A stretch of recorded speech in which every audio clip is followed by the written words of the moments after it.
Welcome to another episode of OG55 Live. We are live celebrating 6,000 subs here on the channel. We got the Italiano, Mr. Seymour Duck, Slime Square, Jay Shear, and Jared from Capture the Magic, a stacked panel today to celebrate this big milestone. We're going to take your questions. We're going to take your comments. We'll talk parks, studio, whatever is on your mind. Up next on OG55.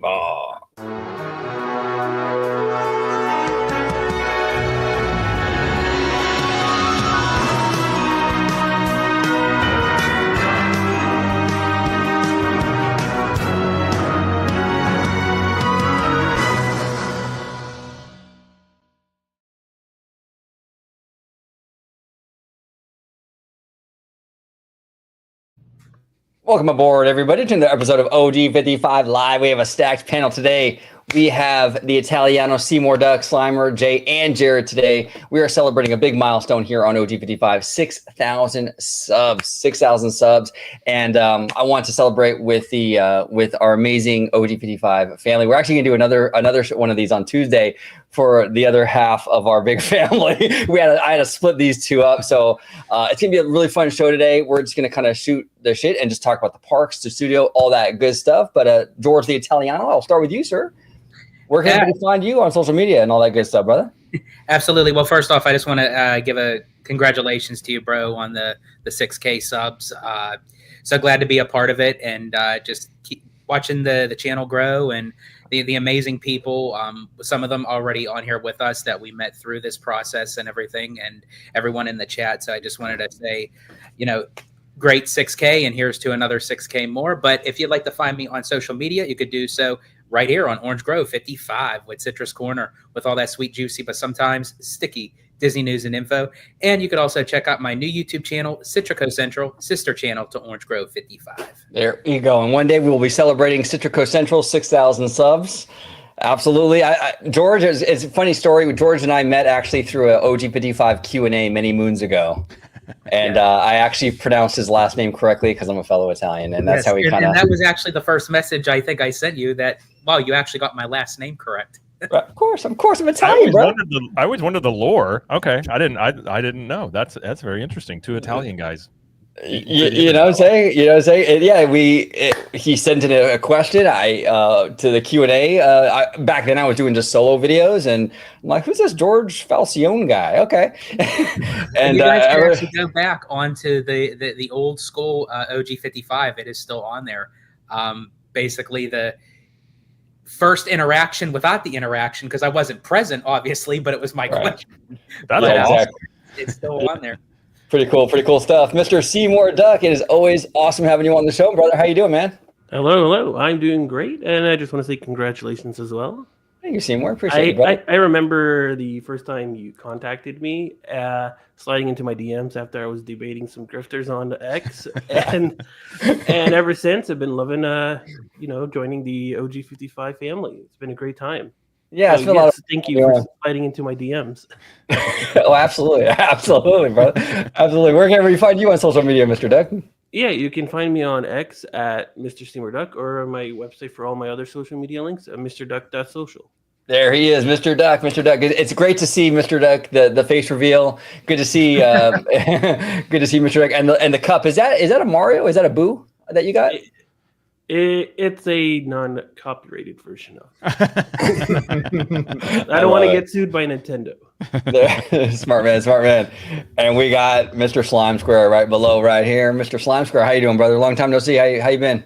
I'm doing well. Hey, congratulations on 6,000. I think when I joined you guys, we're around 4,000 to 5,000, so not too long ago. But thanks for having me. Looking forward to the show. We got quite a panel here today. Jay, I think it's been months, many moons. Too many moons. But definitely. Thanks for having me again. And as far as where you can find me on Orange Grove 55. You can find me on X at Slime Square, and you can find me on Theme Parking with Jared over at Capture the Magic. There he is, Mr. Slime Square. And we got Jay Shear in the house. So and only Mr. Jay. How you doing, brother? I'm doing all right. It is awesome to see 6K. I think that 12K is right around the corner, and we'll just keep going up from there. Not a problem. It's also pretty amazing that we get on the 6K celebration. The grifters will say it's fake, but Mr. Seymour Duck face reveal at 6K. That is ultimate. So it's always good to be with you guys. Always a fun time. Thanks for having me on. It's going to be a good show. Yeah, absolutely, Jay. Where can everybody find you on social media, sir? Not really on social media that much, but I do have a YouTube channel. So How Stories Work with Jay Shear, where I'm talking about what I'm learning about writing and directing films or deep film analysis, all that stuff you can find on How Stories Work with Jay Shear. Or you can find me right here on Orange Grove 55 with the Story Geek Show, which hasn't happened in several months. And I don't know why. Maybe because George hasn't sent me any ideas. That is true. But yeah, it's catch me here or catch me over there. Absolutely. And last but certainly not least, we got Mr. Jared from Capture the Magic. How you doing, Jared? I'm doing great. Thanks for having me on. And again, congrats on 6K. It is quite a wild ride. And it's funny how I met Slimer at Epcot. Yeah. Off of, he made a comment about a shirt I was wearing. And then I thought Slimer was you because I DM'd you. And then you're like, no, I was like, oh, I didn't know who was who. And then we hopped on a live stream and it's been awesome. So I feel like I'm the extended family, got invited to the barbecue. I'm just feeling my way around, but I enjoy it. It's always a good time. And talking whatever we talk about. I saw Superman today. I may bring that in the conversation because it's on my mind, but I'm excited either way to talk about this. Nice to meet everybody I haven't met before. And you can find me at Captain Magic everywhere. I have a YouTube channel, podcast. I don't do much on social either. I'm like Jay. I don't really like fighting on the internet with strangers too much, but from time to time I will. But that's where you can find me. What was the T-shirt? I gotta know what the T-shirt was. What were you wearing? It's one we have. So I have an apparel line as well. So it's a table for two, and it's one of the Epcot trash cans with plates on it. And that's what I was wearing that day. And he was like, "That's a cool shirt," and I was like, "Oh, thanks." And then the things you notice when you've gone to Epcot 6,000 times, just like, wait a minute, that shirt over there. Yeah, that's cool. That's awesome. That is awesome, Mr. Seymour Duck. Thank you so much. Seymour gifted one OG55 membership. Thank you so much, Seymour. Appreciate you, brother. Appreciate you. So we have a full packed house today. We got Mr. Trey Porter. Big shout out to Trey. He's actually been a subscriber of OG55 since the very, very beginning, since like 2017, I think. Trey, right? It's been a long time. It's always good to see you, Trey. We got Mr. Theme Park Conductor in the house, Mr. Choo Choo, as I call him, giving Mr. Tech Bear, our friend Kev, a shout out for 12 months of membership. And there he is, Mr. Kev himself. Thank you so much, Kev. We do appreciate you for being a member, and you're an awesome dude. We've known Kev for a long time, a good friend of ours. We got Kiki and Luca here, full house. Absolutely. We got a full house, Kiki and Luca. And let me see. I'll give a couple more shots. Oh, Kiki and Luca also says JD Vance is at Disneyland today. What do you think about that, Jay? You're our controversial topic. The question is, before he answers the conversation, we got someone actually coming in here. What was that? Who's this? Who's that? Oh, Mr. Hey Brady. What is going on, sir? How does it work when everybody's celebrating 6K and you don't get an invite? It feels so sad out there. Seriously though, I just wanted to crash the live stream real quick. Wish you guys a very happy 6K. OG, I think you're doing such a great thing. You've created such a community and such a home for so many growing channels. And to see your channel growing as a reward by bringing everybody together, like, it's just awesome what you're doing. Don't stop. Like, I love that this has just become the clubhouse for people that like sincerely love the parks in a way that's unapologetic. Like, you've given so many nerds a home other than the other nerds sitting around you right now. So just wanted to come in and crash real quick and say happy 6K, and I hope you get 6 more real soon. Thank you, Ricky. We appreciate you, man. Thank you so much. Thank you, brother. Thank you. I'm watching at home while I'm making pizzas on the grill. Awesome. Absolutely. All right, thanks, dude. Thank you, man. Hey. Yes, definitely. Appreciate you. Back together. Yeah, Bricky's a great guy. Everyone at home, if you are not subscribed to Hey Bricky or the Bricky Vlog, make sure you do so. He makes incredible content. We are constantly reacting to his videos because he just does an amazing job over there, especially with all that Disneyland Forward stuff and that speculation. Deep diving into that. good dude and a great content creator. So that's awesome. I do apologize. Sorry, I didn't mean to interrupt, but yeah, he texted me. He's like, you know what? I'm gonna call you. I'm gonna crash it. I was like, call. He said, should I just do it over the phone or video? I was like, you pick one. And then I saw the FaceTime symbol. I'm like, okay, here we go. Let's rock and roll. That is awesome. Well, thank you for that, George. I appreciate that. Yeah, yes, Bricky. Absolutely. So Jay, anyway, back to your controversial. I was just gonna say, if JD Vance is at Disneyland, I don't care unless he has the Epstein list. That's all we want to know. That's all we want to know. So in his pocket, walking around. Exactly. Oh no! We got Mr. Webba. We got Mr. Webba in the house. OG55 6K subs. Let's go. What's up, Mr. Webba? Mr. Webba is actually going to be joining us on a live stream on Tuesday. We're gonna have Webba, George, Tones, Theme Park Wizard, Candy Camper. It's gonna be another big show on Tuesday. So Mr. Webba in the house. Thank you for joining us, brother. And we got Trey Porter here giving Bricky a shout out. Awesome. Everyone loves Hey Bricky. All right, let's go ahead and dive into some stuff here. Actually, you know what? Before we get started, Jared, I want to pick your brain a little bit. Let's do it. What are your thoughts on Superman, dude? Let's talk about that. I will preface this with, and Jay might appreciate this. I'm really big on like storytelling, and I kind of tend to be very like nitpicky about especially comic book movies. Superman is one, like I grew up reading Superman, and it's like my first superhero I like loved. It wasn't the worst movie I've ever seen. It was definitely not the best one I've seen. And the best description, I think, to summarize it would be, it's a Guardians of the Galaxy version of Superman. It's I won't give any spoilers. It was kind of superficial, not a lot of scenes, like not a lot of depth to it. I think there was some good moments, there were some fun moments, but Superman spends most of the movie kind of getting the crap kicked out of him and not doing. So basically, the trailers were accurate. Yeah, I mean, that's how the movie starts. Is that same? You're just like, okay, and Crypto was in it way too much. Even my wife, who loves dogs, was like, Crypto was annoying. I'm like, yes, he was really annoying. Wow. I really wanted to like it. It's not that I hate it. I feel like if I watch it again, I may dislike it more. But I came out of it not wanting to like watch it again necessarily. Like it was kind of fun, but I think Man of Steel, it's not a perfect movie, but I think that is a better movie. But nothing's going to touch OG Christopher Reeve Superman from the 70s. Yeah, I was disappointed. I really wanted to like it. I was really excited for it, but Cornsweath is a great Superman. The cast is fantastic. I just don't think the story worked very well. I actually ended up liking the suit. I kind of didn't like the suit when I first saw the previews and things like that, but it was just kind of lacked depth and was very James Gunn. Okay, interesting. Now, Jay, have you seen it yet or not yet? I have not. No.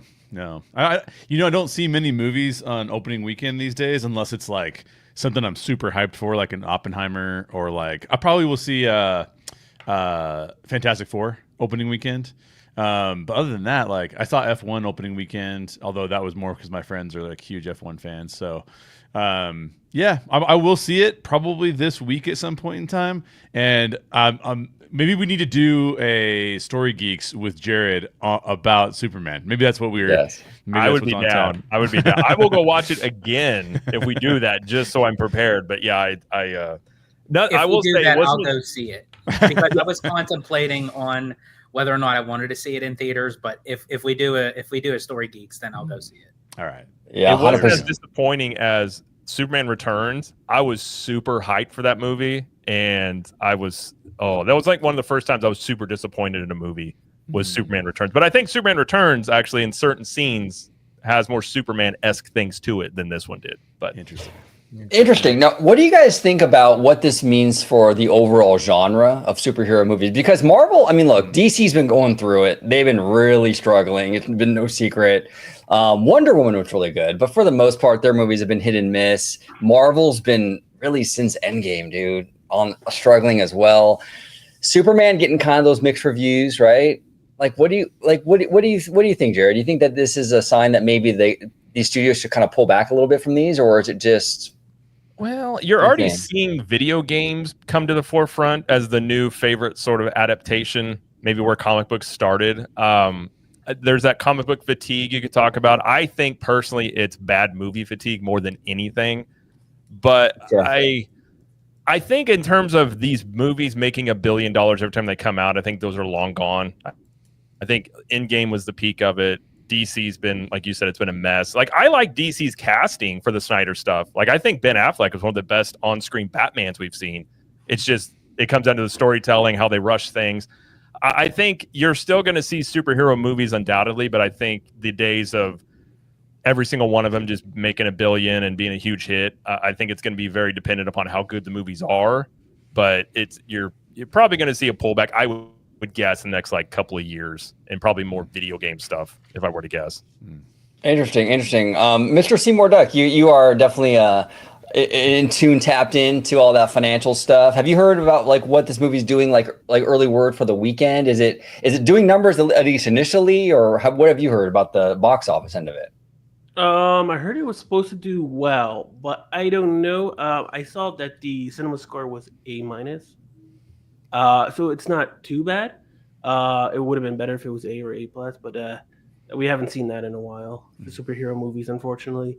Yeah, I would wait to see the results for the box office to see if it's a success among the non-superhero fans, right? The normies, I would say, because that's would consider the success for the movie the first week, and then the second weekend to see if there's a drop coming in. But yes, I would wait for that to see, because right now, as geeks, right, we are looking at the superhero movie as a superhero fan of like Superman. But the normies, they don't look at it that way. So maybe they do like the James Gunn take of Superman. That's fair. That's a fair point. I mean, we talked a lot about it here on the channel with theme parks and stuff, Seymour, where there is a normie, like we're the diehard nerds, right? We're all in it, right? But then there's the normies who are like just on that different page, kind of, and maybe they'll like that, I am curious. I could see general audiences enjoying it. Like, my opinion may be the outlier. I would be very curious how general audiences accept it. I just looked it up, and it said it's tracking currently about 115, 121 million, I think, domestically. Okay. So not amazing, but it's above 100 million thus far, at least. Yeah, and I heard the budget was pretty hefty too on this one. I think it was like 300 million plus is what I heard. Wow. Something like that. And speaking of, Jurassic Park is doing really well. Yeah, that doesn't surprise me at all. And the reviews for that I heard was bad. Yet the normies, they love it. Yeah. Jurassic is like one of those franchises they can't miss. That thing is just prints money no matter what it is, The dinosaurs in there, and you're good to go. Exactly. What are your thoughts, Slimer? Oh, you're on mute, brother. There you go. You can make the plot about dinosaurs and people will show up for a Jurassic Park film. Unfortunately, I mean, if you enjoyed 1 and 2, then the rest of the movies from 3 onward probably really aren't for you, because they don't focus so much so on story and developing characters with arcs, or just very interesting characters that are well written. That's one of the things that I really like about 1 and 2, and probably 3 a little bit, is that all the characters were very well written. You can go back and quote a lot of lines from Jurassic Park 1 and probably from Jurassic Park 2, but quote me lines from any of the other Jurassic Park films. You can't. And maybe there's a little bit of nostalgia that is at play here, because the first one, again, was just so impactful when it came out, when it came to the story, the plot, the CGI was groundbreaking. I mean, I remember, I've said it so many times on the show, that I remember sitting in the theater as a kid and seeing that T-Rex for the first time, ripping through that wire, and your jaw hits the ground because it looks real. And that novelty obviously is worn off throughout the decades, but large in part, dinosaurs, as far as like an interest for little boys and little girls, I don't think that's ever going to go away. So as long as kids are interested, Drew the Disney dudes in here, but as long as kids are interested in dinosaurs, there's always going to be a Jurassic Park film to be had.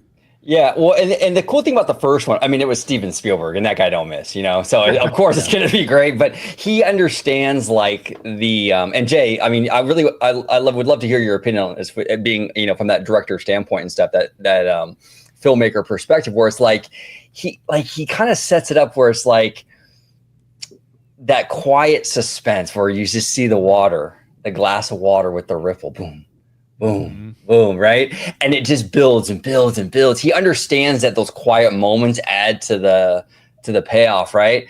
And a lot of these other movies, like they just don't like these other sequels, they don't really understand that, and it's just a lot of like loud stuff going on, and like that Transformers kind of style filmmaking. You know what I'm saying? Did you kind of see that? Hold on, let's not get on Transformers hate here. Okay, listen. It's all this Hey, we got Mr. Drew, the one and only Drew, the Disney dude in the house. Drew, thank you so much for joining us, brother. How are you doing today, sir? Drew is an absolute legend in the Disney community. He his coverage of Tiana's Bayou Adventure over there at Walt Disney World was unmatched. I mean, he is an amazing dude, good friend of ours. Thank you so much for joining us, Drew. He says here, I saw the word celebration and had to pull up. We're glad you did, sir. We are glad that you did. So what are your thoughts though on that, Jay, in terms of Jurassic, in terms of the first one compared to some of these other sequels and stuff? Like, I mean, well, here's the problem with anything that's going to be a blockbuster. They're going to spend a lot of money on it. The marketplace right now doesn't know what's going to make money or not make money for the most part, right? And here's the problem with blockbuster films in the modern day. And Slimer's mentioned this, Jared's mentioned this. The problem is that we're spending a lot of money. The budget is huge, which means that it has to get butts in seats or else it loses money. And so how do you bring the budget down and still create a good film? I think what you're doing is you're saying it's not just about spectacle. Like Steven Spielberg he's not just about spectacle. The problem is that when you get these giant corporations involved in making a franchise, they don't say anymore like, okay, let's take a real risk on bringing in a really solid storyteller and like just let them tell a solid story. They say, you better have spectacle. So we want this many planes blown up. We want this many dinosaurs eating people. Like it's like it becomes a quota film, right? And so you pull a lot of creativity out of it based on what you've got to put into it. And it just makes it really, really hard to get those things done. And it's basically movie by committee. I think a lot of these studios need less spectacles and more testicles. Exactly.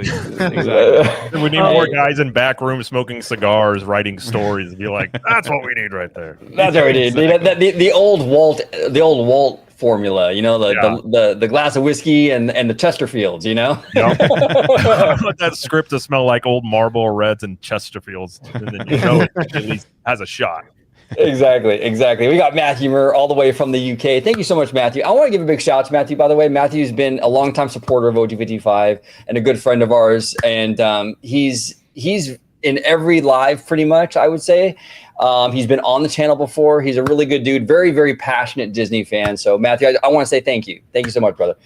He says here, congrats on 6K. Well deserved. Can't wait to hear your verdict on those two massive questions I recently submitted. Yes, I did get your email. And we'll be doing a whole standalone video on those questions, Matthew. So look out for that very, very soon, my friend. Very, very soon. I just have a question for Jake before I forget. Sure. In regarding to the budgets. Oh, yeah. Isn't nowadays most of the budget inflated because of the talent that we have to pay? I mean, the budget, yeah, it's talent. It's also VFX. VFX has become super huge. So it's yes, it's a lot of things. And the question is always too, like, what is actually going to get people to show up to the movie, right? So, and I think one of the things that's happening, one of the biggest problems that's happening in the industry, and we've talked about this on OG55 before, is that people are in their own algorithms. And so you can't, it used to be that like you're going to show up to the movie theater and there's only 15 movies you can watch at max, right? Maybe even 5 movies you could see at any one time. Nowadays, it's like, look, I'm already in my own feed. I mean, there's a movie that came out that I hear is really good, created specifically for Mr. Orange Grove 55 about the K-pop demon hunters on Netflix, right? I mean, like, absolutely. My wife and my daughter started watching that. They're like, "It's really good." I'm like, "What?" I hear it's good. What? Yeah, they said it's really good. Yeah, yeah. But and so the point is like if you're in the algorithm, like if you're in specific algorithms, they make specific content for you. But that specific content then has to break out of those algorithms into the general market, and that's a challenging thing to do right now. When I can get whatever I want whenever I want it, and by the way, AI is going to make that even more challenging because I'm going to be able to cast whatever actor I want to. And in the Jurassic Park movie, what if I cast every single role as Jeff Goldblum, and then I do that as my Jurassic Park? So it's going to be, I think it's going to be strange. Yes, Seymour, it is for sure talent, but it is also, you know, that there's also new protocols that people have to abide by. There, I mean, the expense of making a film these days is so insanely high that I think it's multiple things. But yeah, the budgets have to come down. AI is going to make everything real weird. AI, by the way, is going to create a giant problem. Right now, you'll notice that very few podcasts can actually be self-sustaining, right? I mean, like, OG still has a job, right? Like the Orange Go 55 podcast is amazing, but OG still has a job. Exactly. And I do too, and everybody on this panel. But so AI is going to do that to movies. AI is going to be like, you have to have the breakout movie that you created with AI to compete in the marketplace of easy to make movies, because everybody's going to have a movie that they want to make, and they're going to all make it with AI. And so it's going to be weird, man. I don't know how it's going to go, but it's going to get very, very strange, and studios are going to have to adapt pretty fast. Well, it's in.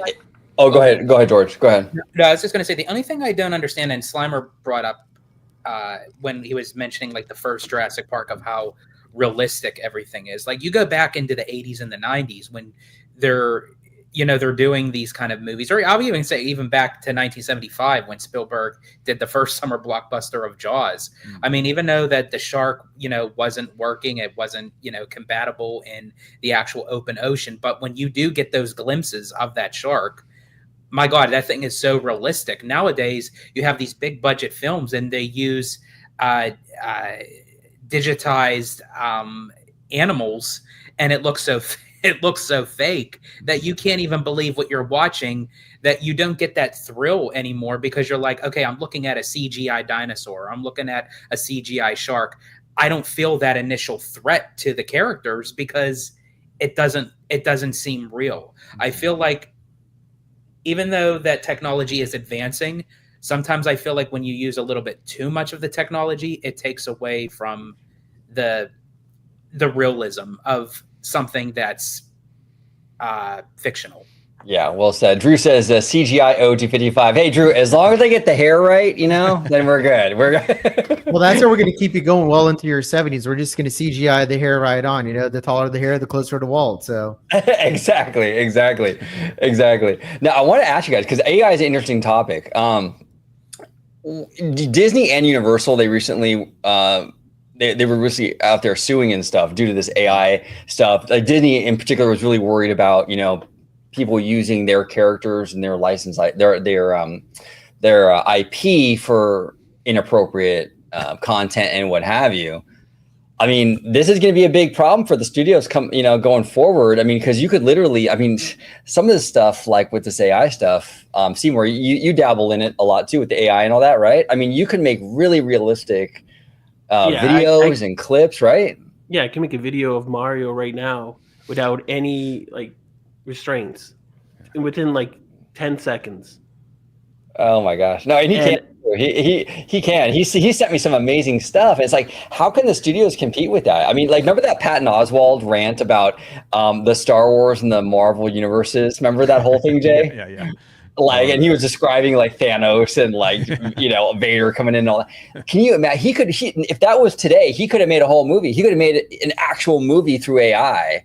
Yeah. And had that on a YouTube channel or something theoretically, and that's what you're competing with as a studio, But I mean, Seymour, do you think this is going to threaten the studios, or do you think they're going to get out in front of it? Oh no, the studios are being threatened by AI, definitely, and especially the ones who has a lot of IPs that they need to protect. Nintendo, Disney, Universal, they got to protect their IPs. And like I said, I made a video with Mario, Mickey Mouse, within seconds, and there's no copyright. There's no copyright restriction. There's no there should be something in there that should be stopping it, but it's not there. And I feel like something should be done. And I read the story about how Disney's going after Midjourney. They're suing them for copyrighting the IPs. They're one of the smaller companies doing AI, and if that works out, it's a domino effect. They're going to go for the bigger guys, but apparently no other studio besides Universal wanted to join them. They were scared because the bigger companies are in control of the AI. Meta, XAI, with Elon Musk, Google, the OpenAI, and you have to fight them, and they have more money than the studios themselves. They could actually just buy out the studios if they wanted to. That's how much money they have. There is so much money in AI right now. It's crazy. Well, what do you think, Jared? What do you think is going to happen with this AI thing for the studios going forward? I mean, are we even going to have studios in 15 years, you think, with all this stuff going on? I think they'll exist. I think the way we think of Hollywood in the past and what we think of it now, it's going to be more of a niche. I use AI, like I've kind of gotten into the last 6 months of really digging in and like seeing what it can do. It's terrifying, the things they can do now and how quickly they've made strides in like a year than 2 years ago, and how much more that will increase in velocity of how quickly these things get better. I mean, it's really endless what it could do. In Hollywood, I mean, the writers' strike, they were fighting against AI, so like they're going to resist it. And I think until they get to the point where they can't anymore. And I think just everything is just becoming decentralized. So there's like, think of Angel Studios, some of these other places, the independent places. It's so much cheaper now to make movies and TV shows, and the barrier to entry is so low. There's just gonna be so much more competition out there. And so if somebody is a good writer and has a good story, they can use AI without a huge budget and compete with a Jurassic Park or something else. And I think it's just going to force Hollywood to be more competitive with other offerings out there. So ultimately we could have better stuff maybe, but I think it's going to completely change in the next 10 years. Well, and to EJ's Adventures question, how is cognitive AI changing script writing? Does it enhance creativity or replace it? Oh, good question. There's a program that I just found out recently. I guess it was as like an ad kind of thing, where you literally, that they're encouraging script writers to use, where you literally just give like a 1-line synopsis of like what your story is, and it basically writes out the entire story for you, literally just by that 1 line. And for me, I mean, that's very impressive. But if you're speaking on a cognitive level, I mean, it's basically you're having the program do it for you. It's not it's your initial thought of what you want the overall story to be, but it's not your work going word for word, scene for scene, character for character. I mean, you can go back and maybe change it, but I mean, you're basically doing the work anyway. So I feel like it takes a lot of the creativity away of what one's own personal thought process is to script writing than to have a computer do it for you. Now, Jay, you recently directed an amazing film, No Vacancy. And you were director on that. And as a filmmaker yourself, I mean, what do you think about this? I mean, EJ brings up a great question here. I mean, does this AI, does it change? Does it enhance creativity or replace it? Or is that based on how much we let it kind of take over, basically? I mean, yeah, I think it's more on how we let it take over. I'm still forming a lot of ideas about it, and I keep up with it pretty as closely as I can because it's moving so fast that I can't actually keep up with it as much as I would like to. I just don't have the cognitive power to in time to keep up with it as much as I would like to. But I would say this, I basically agree with what George was saying. I don't use AI to write at all. I don't ever use. Well, sorry, I have used it to give me. There's a program called I think it's called Greenlight Coverage or something, and it kind of gives you suggestions on what like who to cast in your film and things like that. So I've used it in that context. I've used it in the context of already having a script and having it help me write a treatment or a synopsis of the script. I have not used it at all in terms of molding the scripts that I'm creating. And to me, it's because if we take art and we do shortcuts in art, I feel like we actually lose something. And people will always want to do that for their business, right? And probably if you ask me 5 years from now, I'm using it in some way, shape, or form, even in my art, right? I think it's easier on the production side to see where it adds value because it reduces cost exponentially. But on the creative side, it's kind of like, well, I mean, I can see uses for it where it's like, I can't afford a storyboard artist, although I draw all my storyboards and I have a new film I'm making, so I'm drawing stuff for this all myself now. But I can see it helping with a lot of that stuff. But my issue is the reason why we produce art and then share art is because we want to be involved in the shared human experience. If a non-human is trying to make commentary on the human experience, in my opinion, it takes away from it. Now, if you use it to create a draft and then you edit it to what you want your voice to say, that's a different thing, right? So I'm not saying it's bad or we shouldn't use it. It is definitely going to become a staple. But even as I look at some of the studies coming out, I mean, they looked at some of the college students writing papers, and their comprehension and intelligence was going down as they were using AI more. So like, I don't think it's, I think it's like anything that we've created technology wise, we need to adapt to it and we need to get better at it. But it's advancing so quickly that we may be cooked. I tell Seymour every time, I'm like, dude, we're cooked. 12 months from now, we could remake this podcast, all of us artificially generated, and no one would know. 12 months from now, it will happen. So no, 100%. The problem with artificial intelligence is, especially as it gets to, so there's 3 levels of AI currently that AI specialists have categorized, starting with AI. Okay, so you have AI, you have AGI, which stands for artificial general intelligence, and then you have artificial superintelligence. So once it gets to artificial superintelligence, essentially at that point, cognitively, it's beyond whatever the smartest human beings are capable of doing. And artificial general intelligence is about the equivalent to what the highest level of intelligent human beings are capable of cognitively processing today. The problem with artificial intelligence, especially once it's able to discover what your value alignment is, it can create a subjective world for everybody that aligns perfectly with their values. And it can do this in multiples of tens of millions, if not billions. And so by doing this, it can essentially afford the ability to everybody have their own isolated world and create media for everybody's isolated value judgments.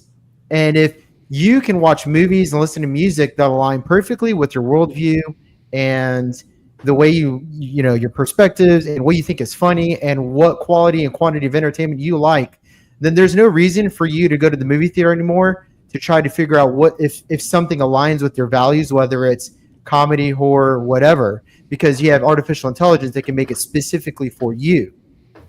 And that's the biggest threat to the movie theater, to the movie studios. I don't think it's so much so that you're going to have actors being replaced. I don't think that's the case, because that's a very slow rollout of artificial intelligence. But artificial intelligence, in terms of how it's going to integrate with individual lives, is going to be very fast paced, and Hollywood's not going to be able to respond to it. So what's going to happen is you're going to have a divergence of the way people consume media more so than you do now. It's just going to be exponentially faster. You're going to have people that prefer the old style, with let's call it Hollywood analog, and then you're going to have people that just go further down the artificial rabbit hole as it gets better and better. And then those people, which is probably going to be the majority of the people, if you look at how we have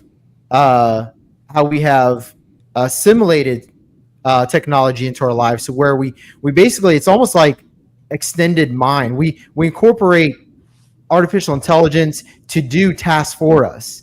Like Jay was saying, the more we task it out, the more we entrust it. And the more we entrust it, the more we're just going to look at it as an extension of our lives.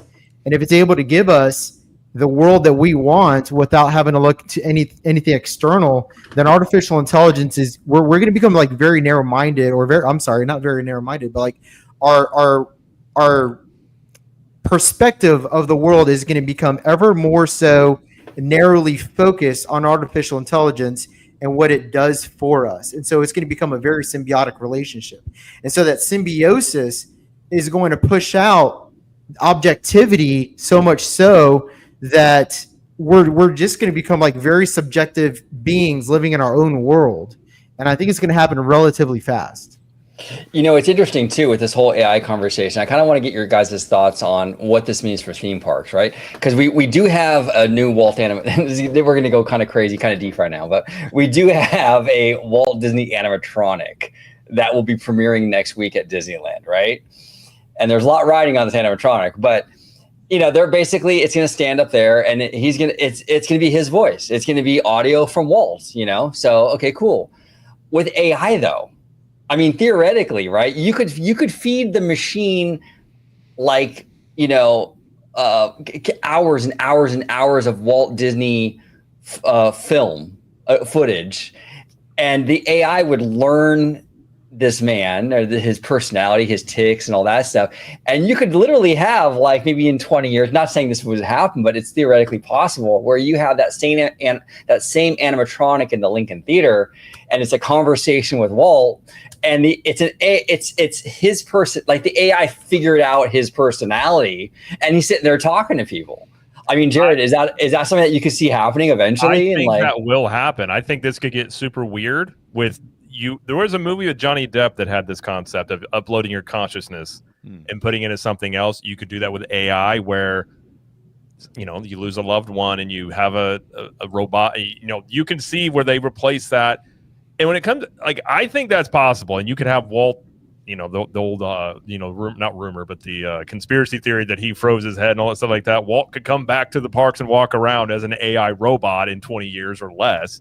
It's definitely possible. I actually think with AI, you will see a demand for people that want authenticity. I think humans are still humans and humans want human interaction. And I think things like theme parks, I think things like shows and movies that are promoted as non-AI, this is all human made. I really think you will see some sort of demand for that. I always think there will be a market for it, but I think theme parks could play an interesting role because it's a lived experience. You're going, you're touching, you're feeling, you're experiencing in a more digital world.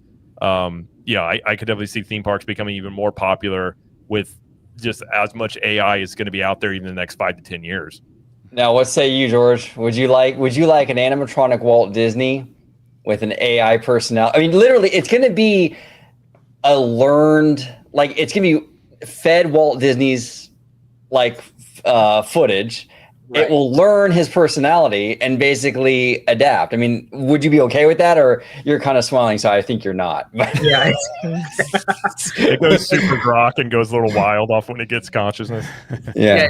For me, it's not my cup of tea, but I know that that's going to be the direction, as Jared was saying, that I feel like it's going to go that way anyway. So I would be open to see how it is, but again, it has to be done really well. But again, I feel like something like that, because of how I am as a Disney fan, of how I literally, Walt Disney is my hero. You know, I looked up to him since as a young child, like growing up, and I still look up to him, but I look up to him as the man where when you're using artificial intelligence to kind of recreate that same person, even though that they are not currently here, is one, it's a little bit freaky, but I mean, but I don't know how I would. I mean, I'm fine with it being an audio animatronic where it's like on a, you know, repetitive spiel, you know, like where you go in, you know what to expect. But to kind of have a animatronic kind of go off the rails where you don't know what's gonna come out of their mouth, and like, even though that it is adapting to him, but sometimes too much intelligence, it then becomes not even the person that they meant it to be. Right. Yeah. I think we'd have animatronic Walt immediately try to crush all of the cast member unions. Oh yeah. That's what would happen. Almost right off the bat. You know, I think for one, it's bound to happen. If not Walt, right? Because Walt might be too revered. It's going to happen. You're going to say, I guarantee you that Robert Downey Jr. tomorrow would be like, yes, sell my voice and sell my likeness to the parks and go ahead and use it for Iron Man. And to Witch Cat Records comment, you could totally do that right now, theoretically. That's not like a 20-year thing. That's like next week you could implement that if you wanted to. You put enough restrictions on the thing. Just to give you an example, if any of you guys play Fortnite, they had, during the Star Wars season, which was like a month ago, they had a Darth Vader could join your team, and you could converse with him, and you could ask him questions. So I have Darth Vader on my team, and I go, Darth Vader, which way? I'm not typing anything. I'm voice saying this into a microphone. I said, which way should we go next? Like, and he goes, I think you should go southeast. And I'm like, and then by the way, he roasts you. So as you like miss shots and stuff, he's like, you know, like maybe you're the worst player on the board right now, or whatever he says, right? Like, so he's saying all these things. So this is not like it's going to happen in 5 years. It's going to happen like in 12 months, like, or less. It could be rolled out tomorrow.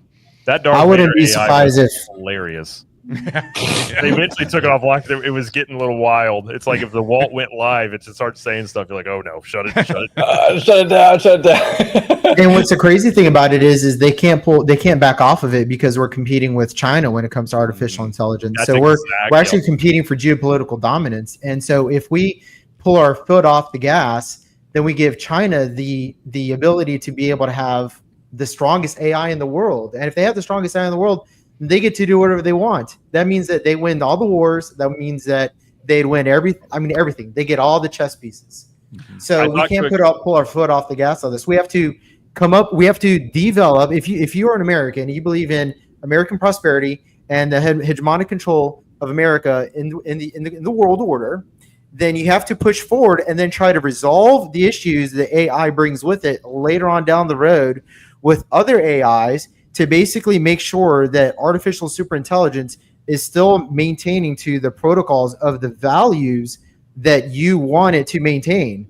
Because if you don't have safety programs managing it, it's going to fall out of your control too fast because it's already smarter than you at this point. Like there's no 12 men that all have IQs of 170 that are able to control this thing. And so you have to create another artificial intelligence supercomputer to manage it, to make sure that it doesn't either try to manipulate you through lies or try to align itself with China's artificial intelligence because its interests are more in line with it than yours because you're a human and it's artificial intelligence. It gets pretty weird. Like, I think the Matrix is actually more real than we think now than I did even 10 years ago.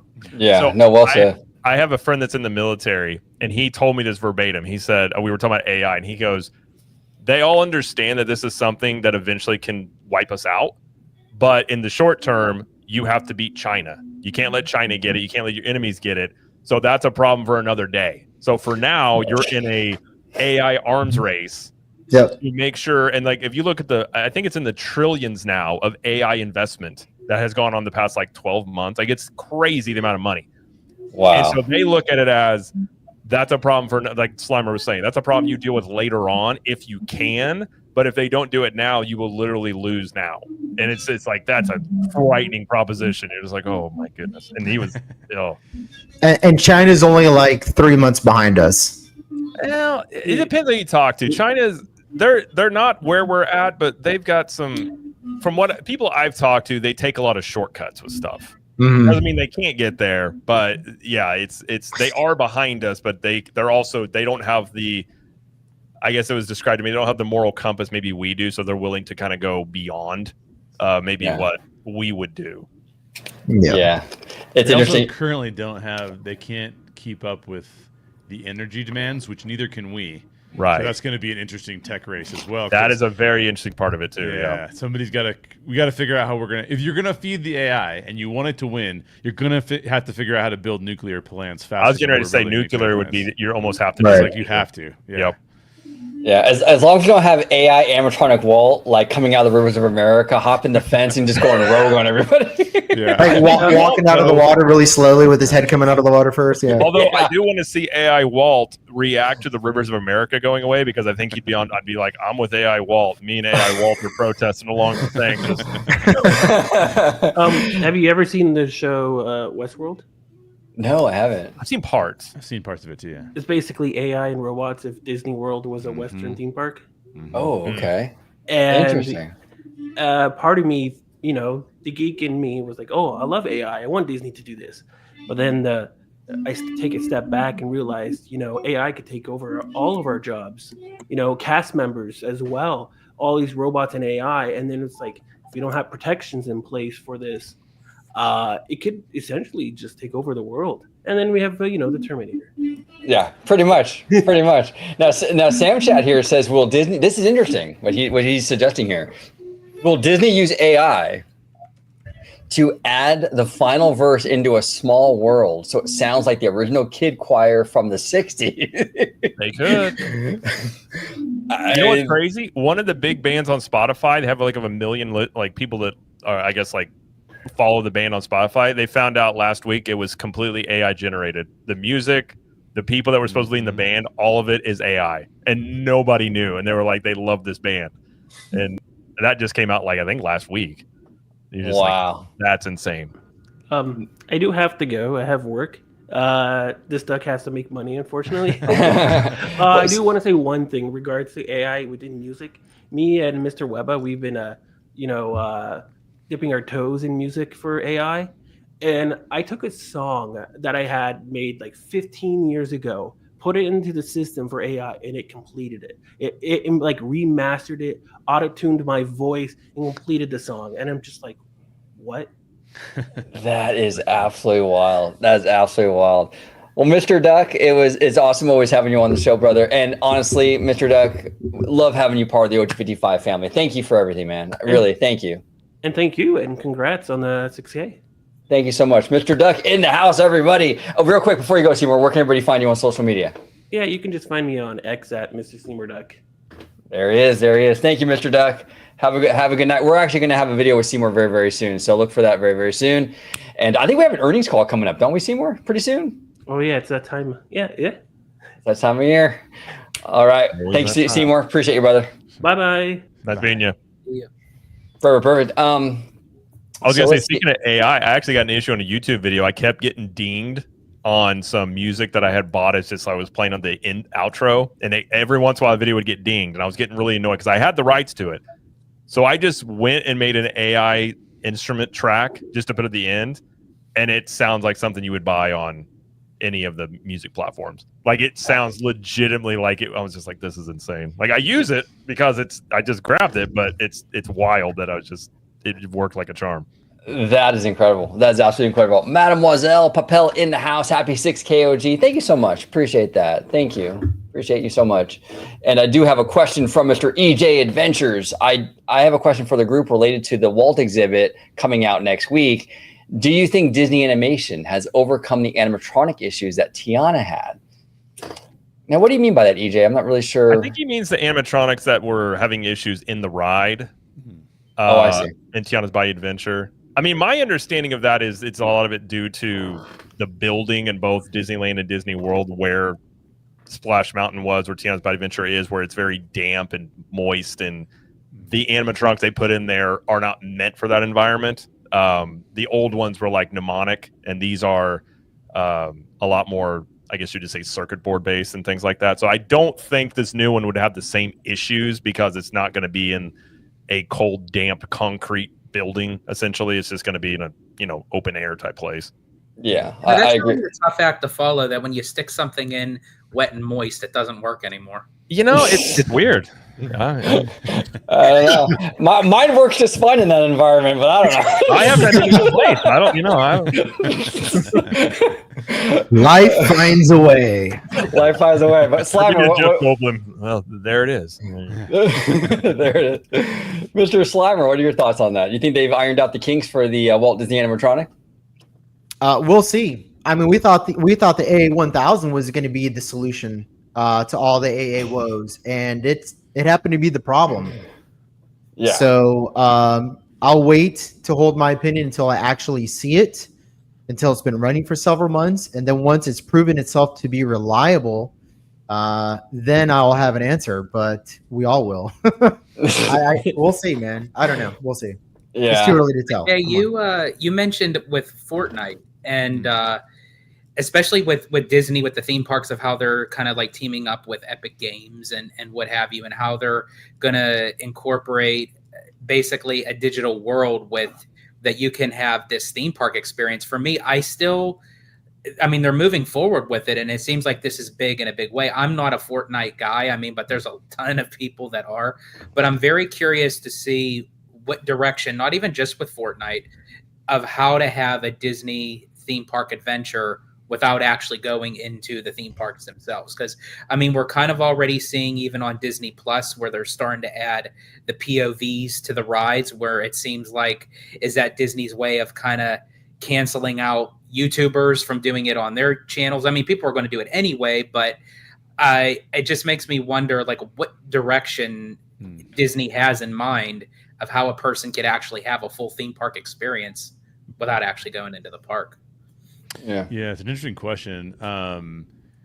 I would have told you as a California local, whatever it was 5 years ago now that I've been out of California, I would have said, "Who cares?" I would never log in and do that. Like, I just go to the park and I pay for a pass. Now, as somebody who lives literally between both parks, I can totally see a reason why I'd want to do that, right? Like, if you told me, like, hey, the new ride's available, you can go ride it on a Fortnite and get in line and do the full thing. Like, the lines are shorter, by the way. I would 100% do it, right? Like, I would be like, yeah, that sounds really fun, actually. And I mean, the Unreal Engine, which is the game engine that runs Fortnite, is literally unreal at this point. Like, it is like you look at it and you're like, this is fantastic. Like, there's a sunset and you're like, that's a beautiful sunset, right? Like, I'm in my basement playing this game, but it's fantastic. And so I think that Disney could create a really cool experience around it. It's never going to replace the in-person experience. Well, I shouldn't say never. Maybe with Neuralink it will, because you can actually start to taste food and things like that through a connection via Neuralink. But right now you can't smell anything, you can't taste anything. But hopefully they don't do that with SeaWorld. Exactly. But it's like, so I think there's a place for it. Let me put it that way. There's a place for it. It's not replacing the parks, but it is giving those of us who don't have a park close by sort of a feel for it's the same thing. Like, you asked if it's, but I don't think they're purposely trying to subvert like the vlogging game. What I think they're trying to do is they're trying to say, look, can I monetize Jay even though he's nowhere near a park right now? And if they can monetize me, why not? Right. Yeah. And so, that's what I think they're probably trying to accomplish. Okay. Interesting. Jared, do you have anything on that? I actually dabble in Fortnite from time to time. My daughter likes playing it. It's I'm curious what Disney will do with it, because they definitely want to get into the video games. Even though when they bought Lucasfilm, they had a successful game studio attached with it, and they shut it down, which I still don't understand why they did that. But I think it's gonna. They say they want a Disney version of Fortnite. I don't think they're gonna have Mickey Mouse shooting an AR at people in that game. I get a feeling. So what they do would be kind of interesting. And then, like George was saying, like, they want to bring it into the parks. I would have to see what their idea is. I could see if it's the Disney realm of Fortnite. It's almost like that play pavilion where you can go in and interact with these things a little bit. But I think, like Jay was saying, like, if you can't come to the parks, it's a cool thing to be able to still like want to go. It maintains the audience a bit and gives you a taste of it, and then doesn't replace it. But they could do stuff like that. But it'd be really interesting what they do, because they spent $2 billion investing in Epic for that. Yeah. And they still haven't really done anything with it outside of some of the Marvel and Star Wars stuff being, showing up in Fortnite as of right now. Well, and it also ups Josh D'Amaro's what would you call it? Like corporate capital, sort of, because because that's sort of like that. Gaming is sort of like the what's the word for it?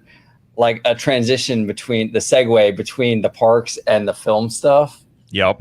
So he's kind of moving closer into the studio by having this connected. You know what I'm saying? And we all know a new CEO is going to want to set a tone for what they want to do. Like, if D'Amaro's the guy, he doesn't want to be seen as an Igerite. He wants to be able to set it. Well, this is my vision for things.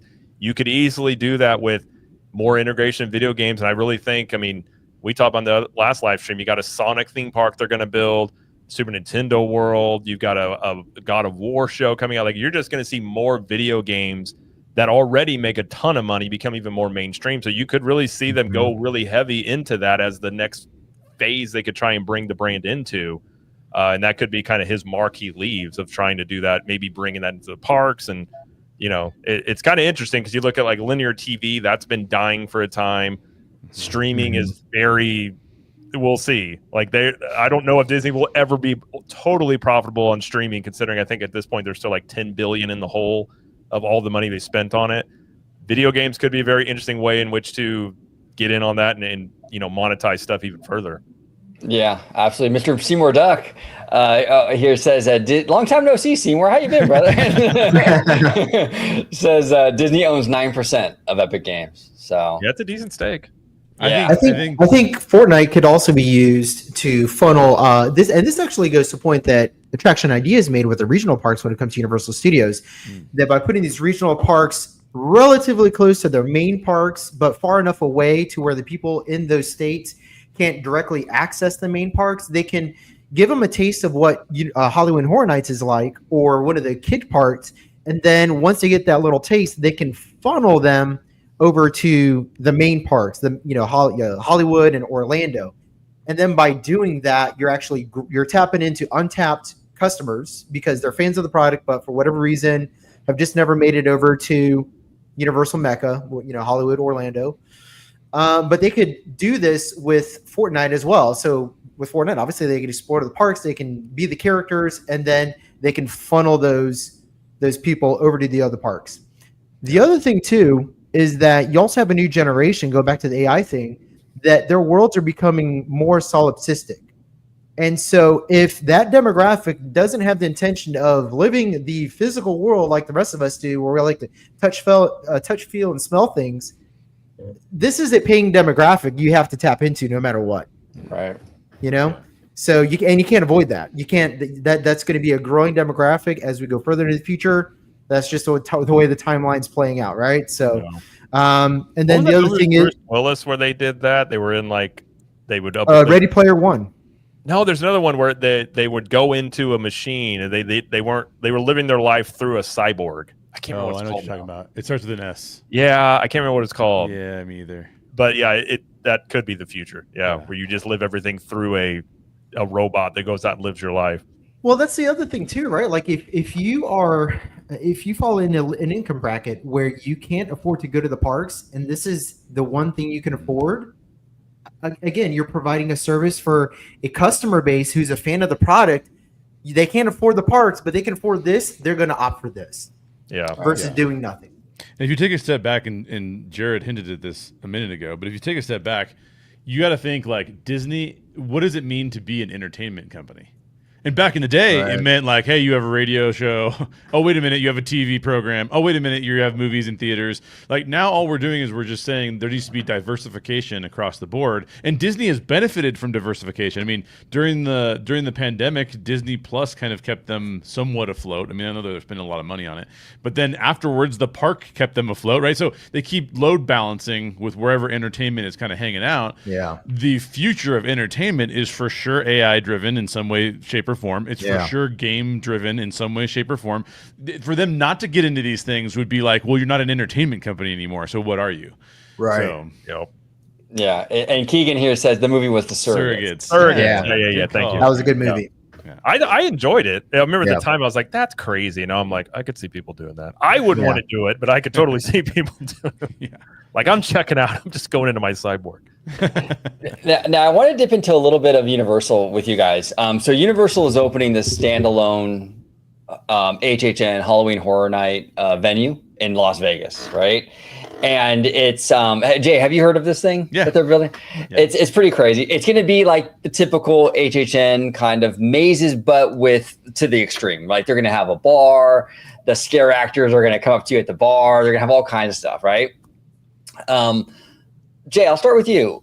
What do you think about? Because I was kind of explaining on a recent podcast. I feel like Vegas is almost like a suburb of LA. It's only like a few hours away. And the LA people go back and forth all the time, right? It's been that way for years. Do you think this could potentially impact Universal Hollywood's HHN? Or do you feel like this standalone thing is different enough where probably not? And this standalone thing is year round too. So it'll have obviously different offerings, I would imagine. The question behind this question is twofold.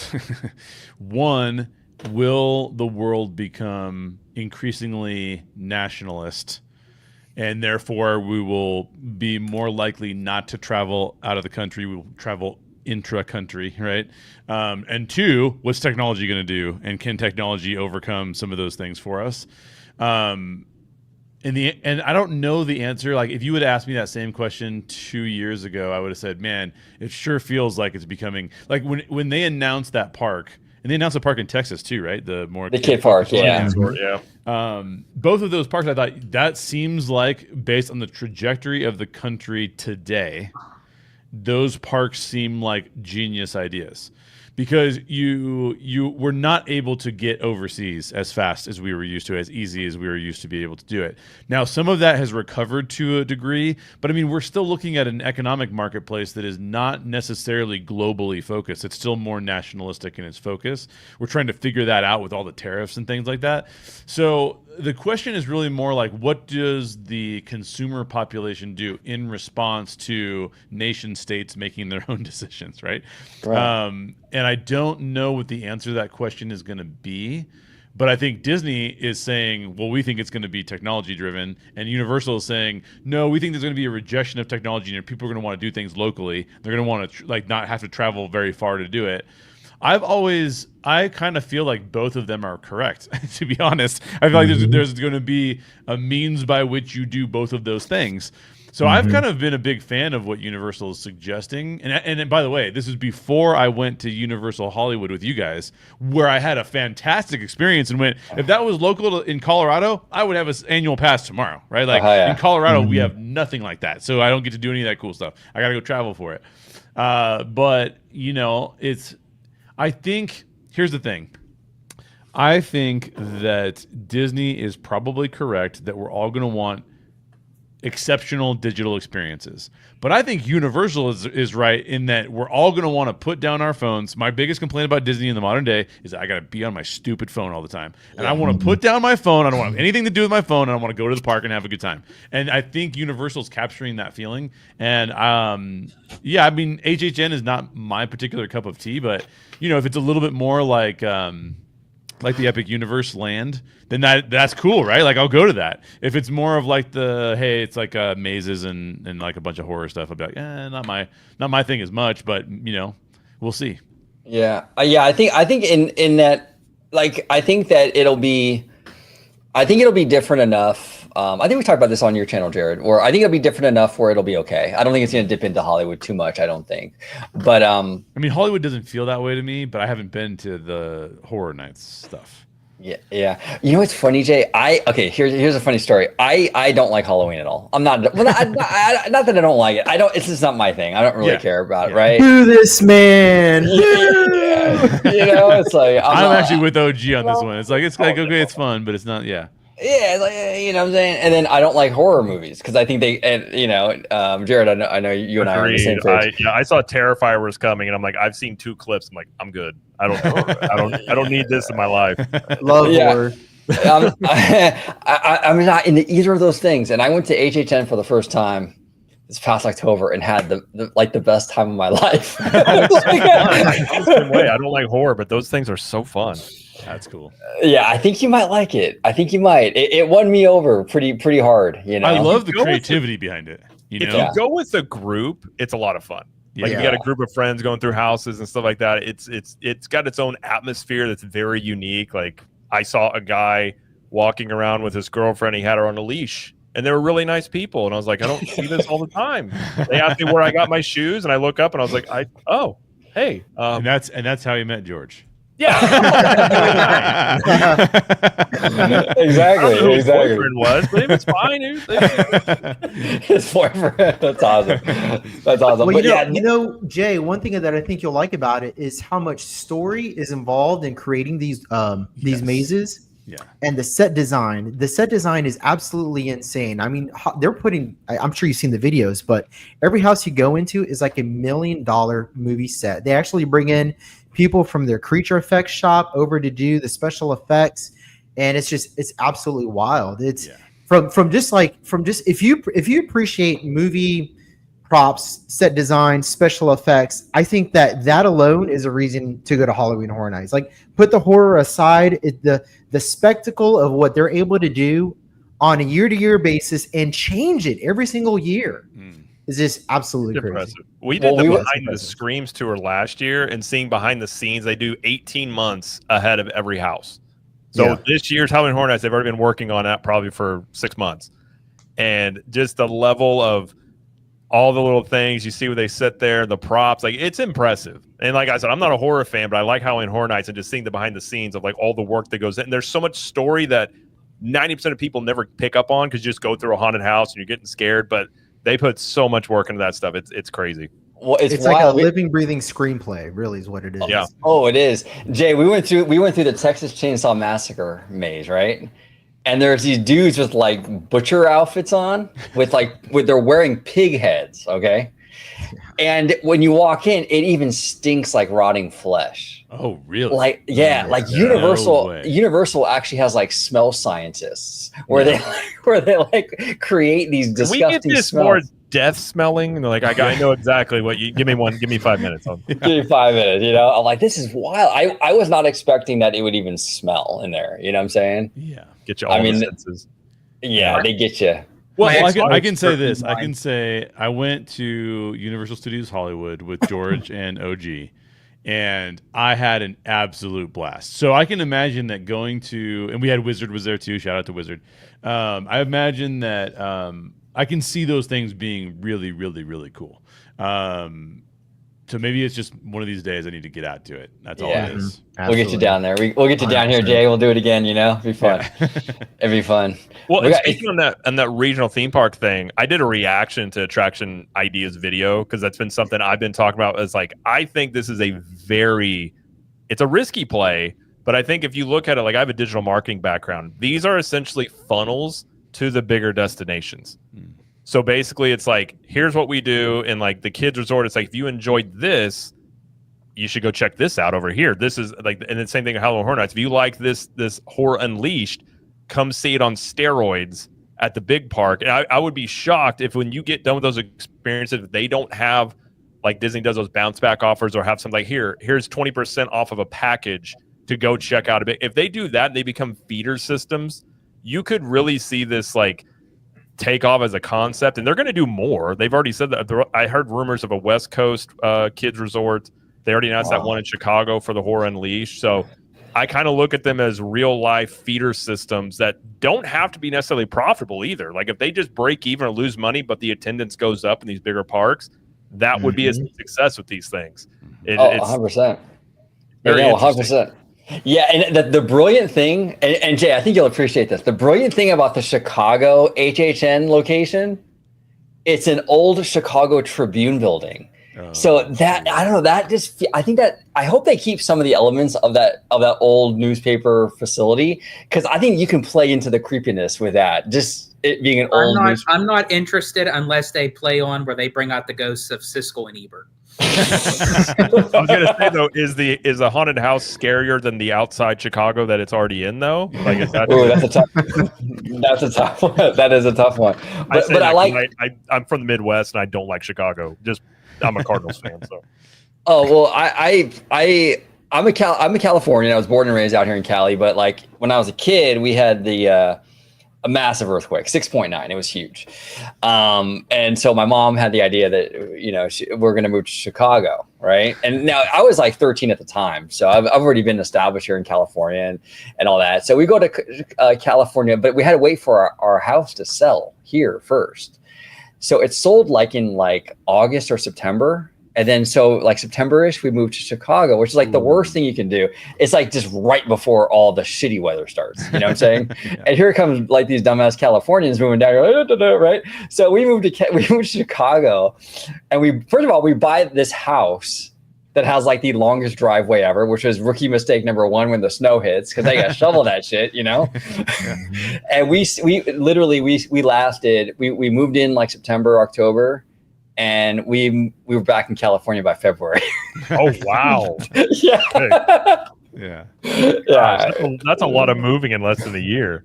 It was wild, but Jay, I think like as a storyteller, right? Yeah, that Chicago Tribune building has a lot of potential. I think for that creepy sort of haunted thing, right? I don't know. Sure. What do you think? Oh, I think absolutely. I mean, when I was out in California for a movie screening at a festival, right?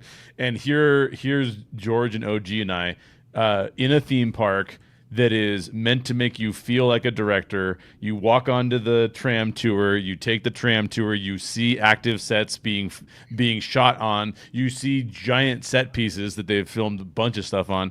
I mean, the fact that Universal has said there's something to being an audience member, but being close enough to where they're doing the things Yeah. and making you feel like you're a part of that. They're really good at it. And I would have said that Disney's really good at making you feel like you're in a different place. Universal's more like, no. This is in the idealized way that you view Hollywood is what this park is. And if they can do that with a Tribune building that they kind of make more haunted, or if they make it they haunted one season and the next season it's supposed to be more of a metropolis, and they make a deal with DC or something. I mean, there's a bunch of stories that can be told in that kind of environment that would be awesome. Yeah, it's really cool. It's really cool. It's an exciting time. It's an exciting time to be a theme park nerd for sure.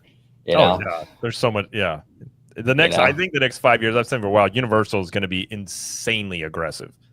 Like what they're doing now, what they've already done, and like. I think they understand the opportunity that they have, and I think Comcast is also trying to. You've got cable that's been going down in terms of revenue, and theme parks are something I think they view as a growth sector, and they've already seen the success they had in the last 10 years, and they're just like, we're doubling down into this, and all it's going to get is more cool stuff to go check out. I think theme parks are, they're kind of on their low peak right now, but I would say by 2030, I would say like that's when like it's really gonna, I'd say like beam up more than what it is now. Like, because we could already kind of see like the attendance of, people are waiting, but I think it's not because people aren't interested in theme parks. I just think with everything that's going on in the world, and then, priorities come, set in, and they're like, you know what, things are still being made anyway, announcements still have to be, so let's wait for like an X amount of stuff to be completed, and then we can take that massive family vacation.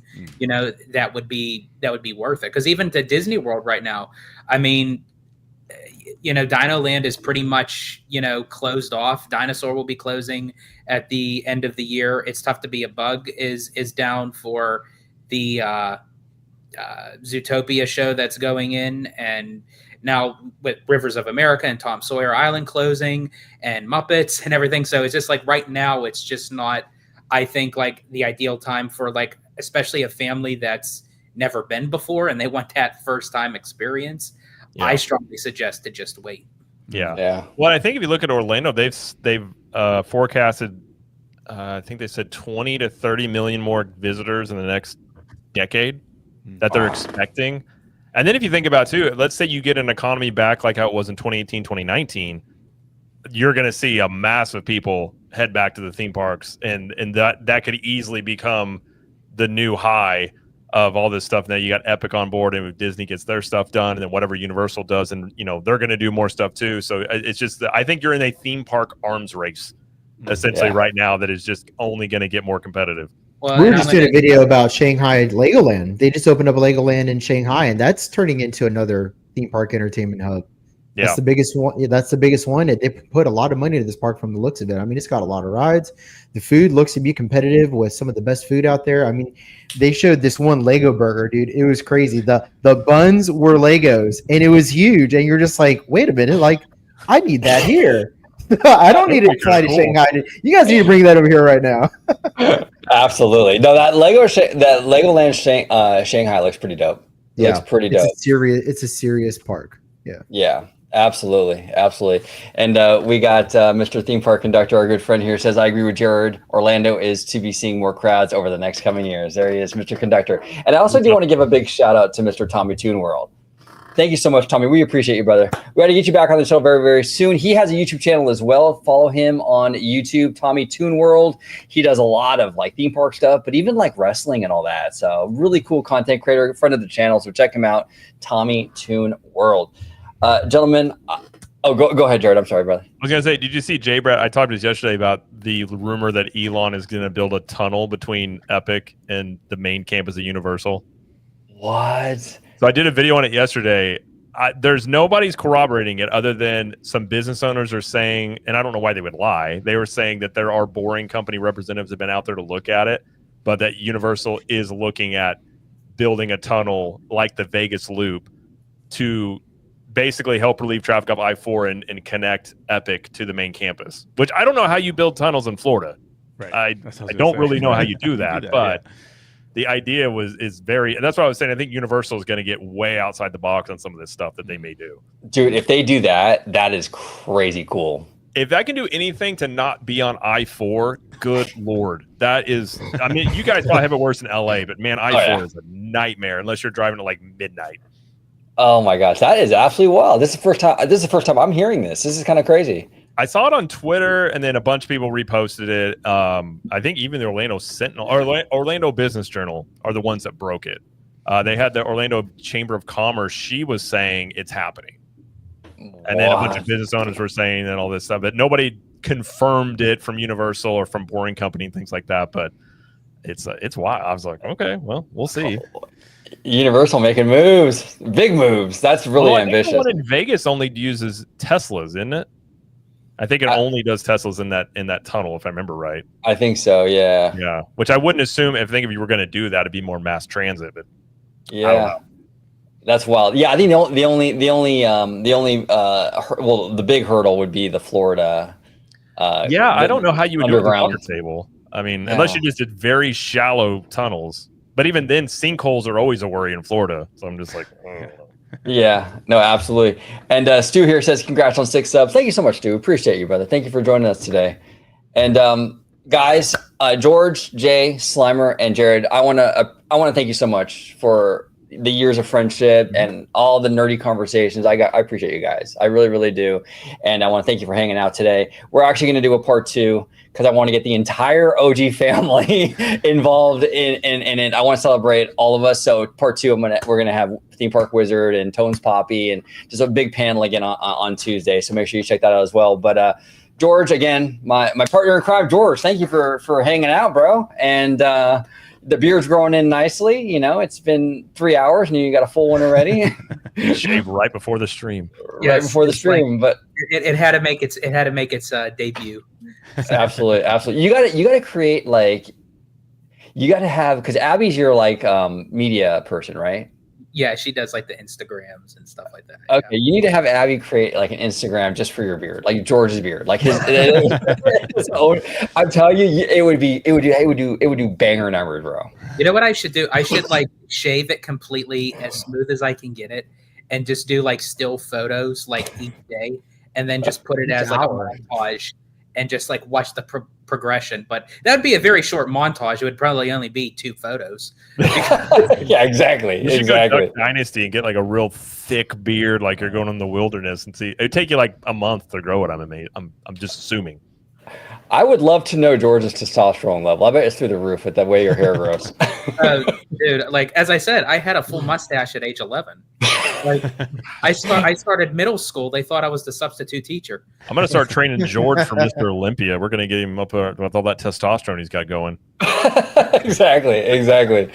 Mr. Italiano, where can everybody find you on social media, sir? Absolutely. And OG, thank you so much. Not just for having me on today, but just letting me be a part of your community, your channel. As I said, I watched you literally since the very first episode when you did right in front of your bookcase about Mission Breakout. Yeah. And I just kept on watching you, and I thought, you know what? He keeps on doing these Q&As. I have to get myself in there. And sure enough, it took that one question that completely started a great friendship and partnership with the channels and everything. And even with Citrico Central, I would have never even considered starting my own YouTube channel if it wasn't for you. So thank you for letting me be a part of the OG55 family. And again, congratulations on the 6K subs, and here's to another 6K. But for everyone out there, if you'd like to find me, you can find me right here on Orange Grove 55 with Citrus Corner,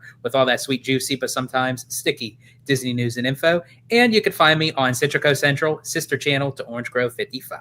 There he is. And Jay Shear, host of the Story Geeks. Always a pleasure to be on the show, guys. Thanks for having me on. 6,000 subs is amazing. So thanks to OG55 for making me part of the channel. And thanks to all the fans for subscribing. Definitely make sure you share with some more people so we can get the Orange Grove 55 audience even higher. Amazing that Hey Bricky called you up during the stream. Oh my gosh. I mean, absolutely amazing. Yeah, fantastic. That's amazing. We weren't even 5 minutes in, and I get the notification. He's like, I'm calling you. He's like, he's like, I'm gonna spring on the party. I was like, yeah, call me. And he was like, phone or video. I was like, you pick. Oh man! Well, the thing about Bricky that's awesome. Number one, he's brilliant. If you've seen his videos, his content, I mean, George and I literally we have to like control ourselves because I could dedicate my whole channel just to reacting to his stuff. So it's like I gotta pace it a little bit. You know what I'm saying? I gotta pace it. But not only that though, he's a really good dude, man. We spent a lot of time with him at the parks and stuff, and he's a friend of ours, and I really just appreciate him a lot. A really good guy. So and honestly, like he goes through the parks and he gets recognized like crazy, and he stops and takes time with each and every person. He doesn't just rush through. If someone comes up and says hi to him, he really takes a moment with them, which I really respect that. So it was really cool. Absolutely. Slime Square, Mr. Slimer, always a pleasure having you on the show, brother. How can where can everybody find you on social media, sir? Yeah. Hey, look. Before we go to that, I just want to say thanks again for including me into this this crazy theme park adventure. I never thought I'd be on a podcast with a bunch of friends, talking about theme parks. But sometimes you just gotta force your way in, because who are you going to talk about theme parks with in the outside world, right? So like, you just gotta become part of the community. But no, thanks for embracing me. Thanks for having me in my antics. I really appreciate it. Thanks for all the friends that I've made along the way. Whether it's in the chats. Jared, Jay, George, you guys are all really cool people, and we can all kind of talk about our theme park or story or movies or pop culture, and share our thoughts together. So I really appreciate that. It's a great venue. Make sure you share this video, share Orange Grove 55. If you haven't shared it to somebody else, let's grow this channel. But yeah, as far as where you can find me on X at Slime Square, and then you can find me here on Orange Grove 55, and you can also find me on Jared's Capture the Magic for theme parking. Absolutely. And your X stuff lately. Now, I haven't really been on X, but you sent a few to me, and I love what you're doing with the parody stuff. Dude, it's fucking brutal. I love it. The Babylon Bee of the theme park realm. I like it. I told you just do a whole website on it. I think it's great. Oh, it's amazing. If I can find the time, sure. But in the meantime, I'm going to keep those X posts going. Keep them going. Now, have you gotten any shit for that stuff yet, or they tried to cancel you or nothing like that? No, not yet. I mean, I get very little views. Usually anywhere from like 100 or less, and I get a couple likes each. So I don't have the traction for to like really reel in those crazies, but it's only a matter of time. I'm gonna use X, and they'll find you. They'll find you. Yeah. You want to print them out and read them on the show? you want to expedite? I could. I mean, if you want to here, I can do one real quick. That Bob Iger plushie one, I was rolling with. Oh my gosh, that is amazing. No, the Bob Iger plushie one was absolutely incredible. I'll pull up that Bob Iger plushie one for you. And there's actually people probably out there that if they do see that, they'll be like lining up to enter the gate at like 7 o'clock in the morning, waiting to go into the Emporium for a Bob Iger plushie. Oh yeah. Although I think the Diamara ones would sell better with a certain demo. I think they would be body pillows they would go buy. Body pillows, exactly. Oh my gosh. Well, Jared, it's always an honor and a pleasure having you on the show, brother. And it's always fun talking to you. We chat a lot on the group text and stuff. And it's always fun, brother. I appreciate you, man. Dude, I appreciate you, and thank you again. And congrats on 6K. It's going to be 10K before you know it, and probably 3 or 4 months, maybe, if even that. And just talking about stuff. But no, it was great. I always enjoyed chatting with you guys. Jay, it was great to meet you, talk with you, and get your insights. And I'm looking forward to anytime on here or my channel or wherever talking about these things or in group chats. It's always a good time, and it's one of those things you're just hanging out and it's this easy conversation. Like you just like before, whatever. We're just going to talk about whatever, and it works. So it's enjoyable, and YouTube has been I mean, I don't know if I ever thought 10 years ago anything like this I'd be doing, but you find yourself in here doing it, and it's a really good time, and it's been great getting to know you guys and the other, the community, and seeing how well you guys are. The people in my chat are like, hey, those guys have good points. And I'm like, yeah, they do. And sometimes I don't like them and I kick them out. And I say, get out of here. Get out of here. But no, it's always a great time. I really appreciate it. And you can find me at Cap the Magic everywhere, YouTube channel and things like that. So that's where you can find me. But thank you again. And again, congrats on 6K. And Slimer, I'm going to build you a website for that, so you can just be the Babylon Bee of the theme parks. I'll just give it to you one day and say, here you go. That would be amazing. That would be absolutely amazing. I want to thank everybody for watching. I want to thank Todd Hensley, theme park conductor, Madam Wazelle. She's a BTS girl. BTS forever. Dragon Blood, J. Brad, Tommy Toon World, Steph, Keegan, Mr. Seymour Duck. Of course, our Mr. Seymour Duck, Robert White, everybody who joined us today. Remy D, Drew the Disney Dude, Hey Bricky, EJ's Adventures, Rogue Attraction, Kiki and Luca. Thank you all so much for checking us out today and celebrating. And we'll be going live again on Tuesday night, so make sure you tune in for that. I hope everyone has an amazing weekend. Now, speaking of AI, Mr. Seymour Duck made an AI outro for us. So, yeah, here we go. Don't forget to subscribe to OG55 and become a member today.